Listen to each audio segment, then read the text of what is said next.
Good morning, good afternoon, good evening. Whenever you're watching this, it's a good day. My name is Stephanie Weber.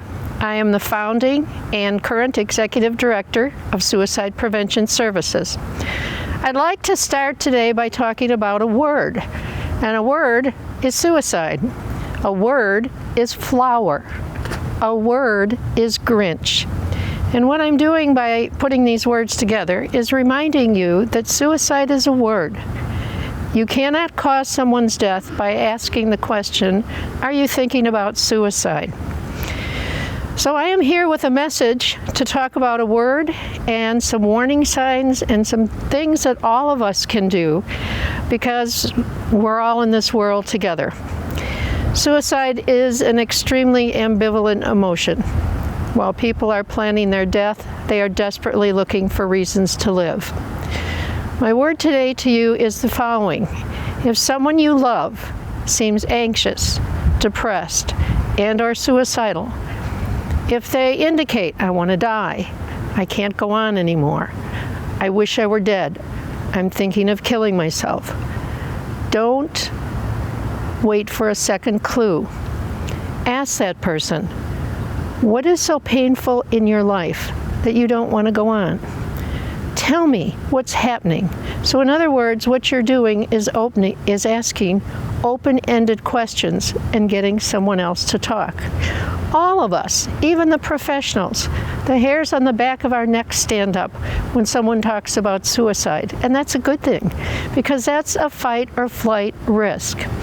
Sitting down with someone and even saying, oh my gosh, you've caught me off guard. You've taken my breath away, but I want to sit with you and I want you to tell me what's happening in your life. Suicide is an extremely ambivalent emotion. While someone is planning their death, they are desperately looking for reasons to live. So that's one of the things you have in your favor.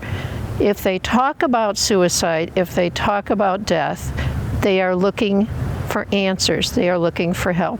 And that's why hotlines work. They are throwing out clues to you, and you need to pick up on that very first clue and take them seriously. Sometimes the question comes up, well, what if they continue to say it? You continue to take them seriously. Perhaps you call for them a counselor. You know, we had that word codependent way back in the 80s with the alcohol field. And everyone was running around saying we shouldn't be codependent. But there are times in our life we need to be. We all depend on one another.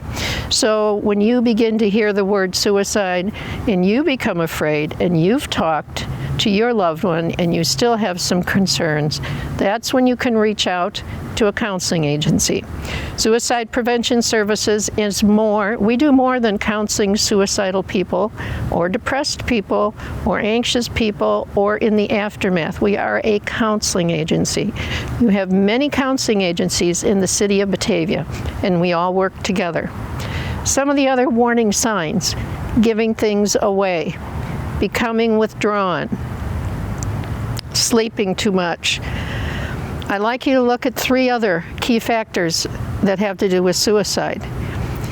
Is there a family history of suicide? In my case, my mother took her life when I was 31 years old. I didn't know that suicide was an option in my family, but it suddenly became an option because that's how my primary role model decided to handle her problems. And that put me in a whole different world and down a path that I hope many of you will not, I hope all of you will not have to go down. Family history. If someone has died in your family by suicide, talk about it. Talk about when you look back what you saw as warning signs. Talk about, as a family, what you think occurred and how do you pick up and move forward from that.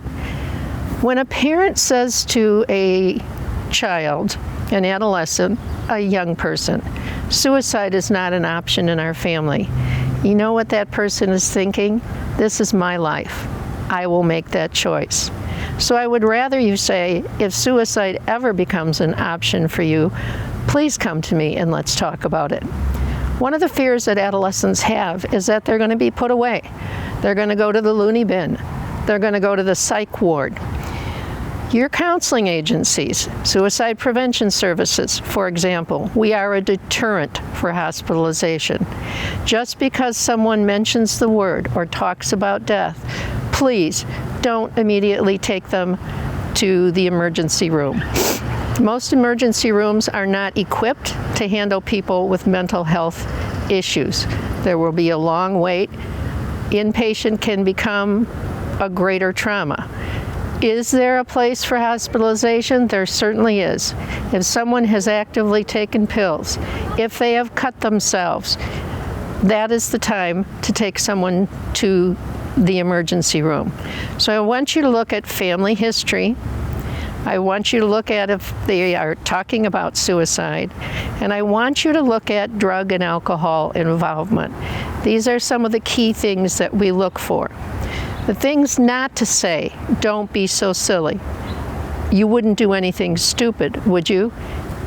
Whoever is thinking of suicide, it is not stupid to them. They're trying to end the pain. Death is a byproduct, as silly as that sounds.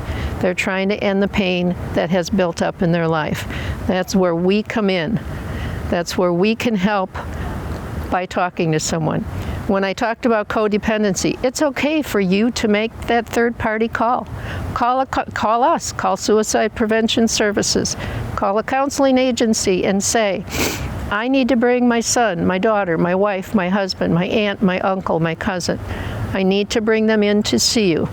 And I always assure the person that you're taking in, I will stay with you. I will drive you there. I will stay with you as long as you want. There are things then that we can do that I call a safety plan when we work with people. We look at the levels: low risk, medium risk, high risk. That's more clinical stuff. What are some things that we work on when we work on a health plan? What's something physical? What can you get up and do to change the brain waves of depression? You can take a walk. You can go for a run. I meant to bring my prop of a pen today. You can click a pen like this and then put it in this hand. You're changing the brain waves. You can take one of those squishy balls, move it back and forth from hand to hand. What is something relaxing you can do, or your loved one can do? What is something that will make them laugh? In other words, is there a comedy? There are levels we go through with a safety plan.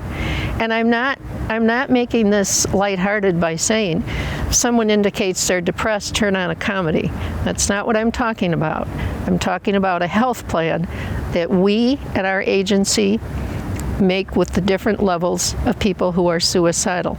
Because at the end of that, it is call your therapist, or finally, if that person isn't available, if you have other people you can talk to who know your situation. When all is said and done, 911 would be the last number to call. So in other words, we are trying to protect. I want to thank you for listening to me today. I'm going to have some bullet points that will get put up with this short video, but I want to leave you with this message. Suicide is preventable. That's the name of our agency, Suicide Prevention Services. It is preventable.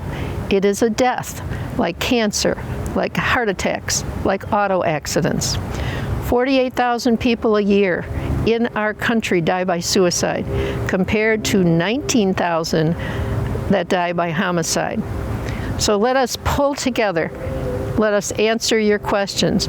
Let all of you know who are listening to this that we are here to help, because we are here for life. Thank you. You can contact our website. You can call our offices. Thank you for being a part of solving the problem.